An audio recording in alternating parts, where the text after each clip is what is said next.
সব কাটা হয়ে গেছে, কিন্তু দারুণ লাগে খেতে।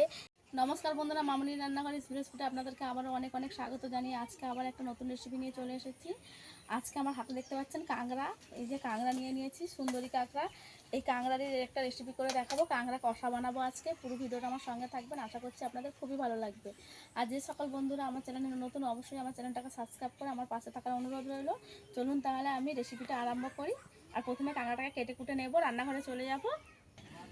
রান্নাঘরে চলে এসেছি, এবার কাঁকড়াটাকে ভেঙে নেব। এই যে কাঁকড়াগুলো একদম টাটকা কাঁকড়া। এই যে একটা আবার দাঁড়া আছে। প্রথমে কাঁকড়াগুলো ভেঙে নেব। এইভাবে আপনারা বটি দিয়েও কেটে নিতে পারেন, আবার হাত দিয়েও এইভাবে কেটে নিয়ে যায়। কাঁকড়া ভাঙার জন্য বটি লাগে, আমার লাগেও না। এই যে একটা আমার ভাঙা হয়ে গেছে, রেখে দেবো বাটিতে। প্রত্যেকটা কাঁকড়া আমি একইভাবে ভেঙে নেব। যখন এই কাঁকড়া কিনবেন, একটু ভারী ভারী দেখে কাঁকড়া করেও কিনতে হবে। এই কাঁকড়া একটু ভারী হলে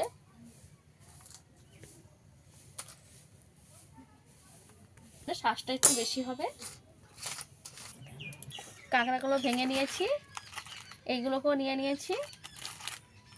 কাঁকড়াগুলো আমি ভালো করে জল পাল্টে পাল্টে 2-3 বার ধুয়ে নিয়েছি। এবার এটাকে ভেঙে নেব।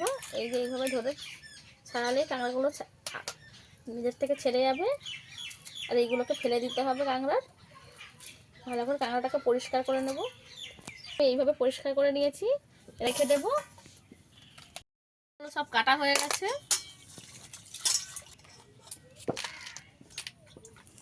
কাঁকড়াটা আমি সুন্দর করে ছাড়িয়ে কেটে নিয়েছি। এইবার আমি মশলা করে নেব। আমি আদা, রসুন, পেঁয়াজ আর টমেটো কেটে নিয়েছি। এবার আদা রসুনটাকে বেটে নেব। আদা রসুন আমি একসঙ্গে দিয়ে বেটে নেব।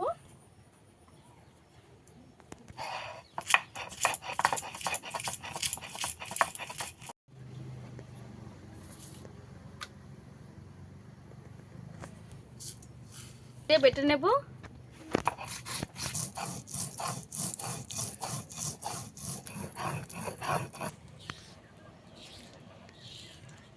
জিরে আমি মিহি করে বেটে নিয়েছি, তুলে নেব। আমি উনুনটাকে ধরিয়ে নেব।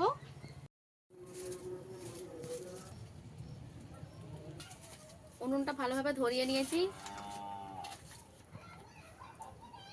কড়া গরম হয়ে গেলে তেল দিয়ে দেব।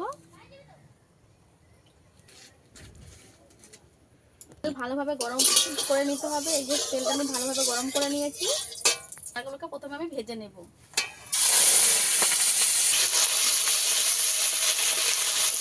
লবণ হলুদ দিয়ে কাঁকড়াটাকে ভালো করে একটু ভেজে নেব।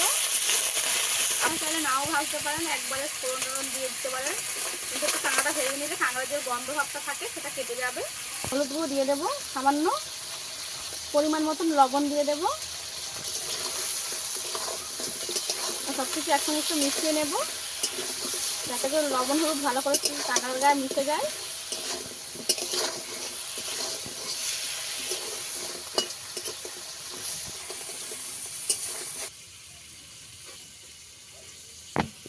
কাঁকড়ার কষা বানানোর সময় একটু কাঁকড়াটা ভেজে নিলে কাঁকড়ার যে একটা কাঁকড়ার গন্ধ থাকে একটা, সেই গন্ধটা একদম চলে যাবে।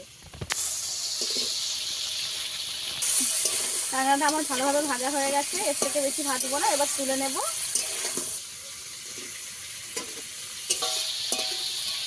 এইভাবে কাঁকড়াটাকে ভেজে নিয়েছি। ওনার মধ্যে আরেকটু তেল দিয়ে দেবো আমি। তারপর গোটা গরম মশলা আর 2টো তেজপাতা দিয়ে ফোড়নটাকে একটু ভেজে নেব। ফোড়ন থেকে যখন মিষ্টি গন্ধ বেরিয়ে আসবে, কেটে রাখা পেঁয়াজটা দিয়ে দেব।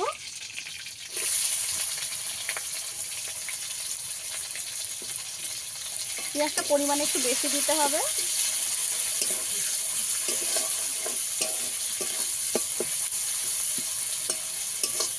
এখানে আমি 2টো পেঁয়াজ দিয়েছি।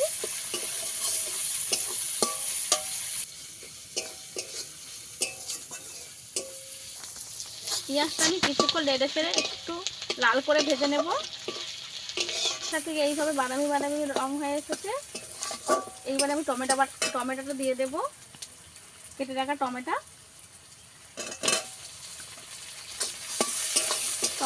পেঁয়াজ একসঙ্গে আবারও মিশিয়ে ভালো করে একটু কষাতে হবে। লবণ দিয়ে দেব,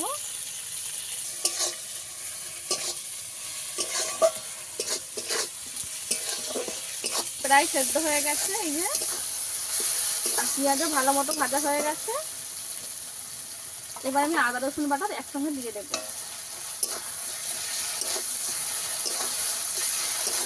আদা রসুন বাটা দিয়ে ভালো করে একটু কষিয়ে নেব। এদিকে যে মশলা করেছিলাম যদি জলটা, এই জলের মধ্যে দিয়ে দেবো আমি হলুদ গুঁড়ো, লঙ্কা গুঁড়ো 1 চামচ দেবো, ধনে গুঁড়ো 1 চামচ দিয়ে দেবো। মশলাটা ভালোভাবে গুলিয়ে দিয়ে দেবো।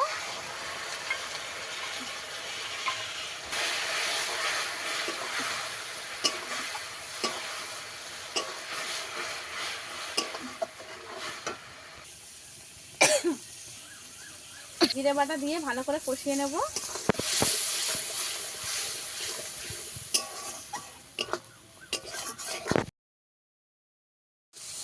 এবারে মশলাটাকে তেল ছাড়া অবধি আমি ভালো করে কষাবো। মশলাটা ঠিক এইভাবে কষানো হয়ে গেছে। এইবার আমি ভেজে রাখা কাঁকড়াটা দিয়ে দেবো। আমি কাঁকড়াটাকে একটু কষাবো, তাই কাঁকড়াটা ভেজে রাখা দিয়ে দেবো। কাঁকড়াটাও এই গ্রেভির সঙ্গে ভালো করে একটু মিশিয়ে কষাবো। সমস্ত মশলা কাঁকড়ার গায়ে ভালো করে মাখিয়ে দিয়েছি।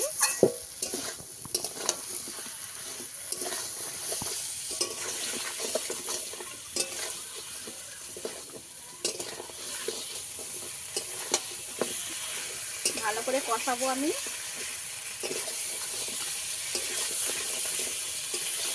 কাঁকড়াটা ভালো করে আমার কষানো হয়ে গেছে। এবারে জল দিয়ে দেব, পরিমাণ মতন জল দেব।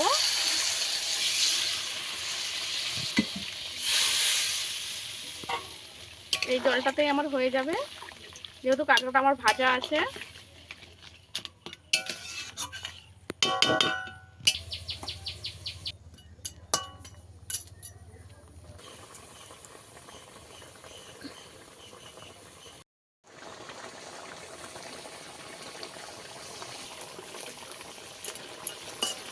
এই রান্নাটা আমার প্রায় হয়ে এসেছে।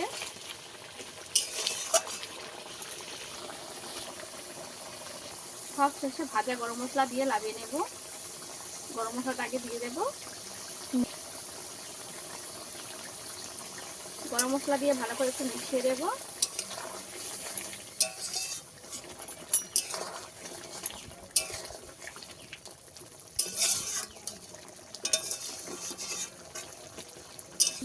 নামিয়ে নেব।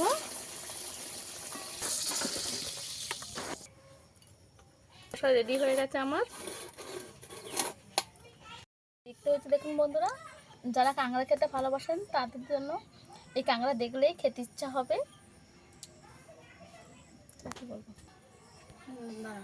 এই সুন্দরী কাঁকড়া এইভাবে রান্না করলে কিন্তু দারুণ লাগে খেতে। একবার হলেও বাড়িতে বানিয়ে খেয়ে দেখবেন, আর ভালো লাগলে আমাকে কমেন্ট করে জানাবেন। এই রেসিপিটা আপনাদেরকে কেমন লাগলো অবশ্যই আমাকে কমেন্ট করে জানাবেন, আর ভালো লাগলে লাইক শেয়ার কমেন্ট করে আমার পাশে থাকবেন। আজকে ভিডিও এই পর্যন্ত, দেখা হচ্ছে নতুন কোনো ভিডিও নিয়ে। ততক্ষণে ভালো থাকবেন, সুস্থ থাকবেন।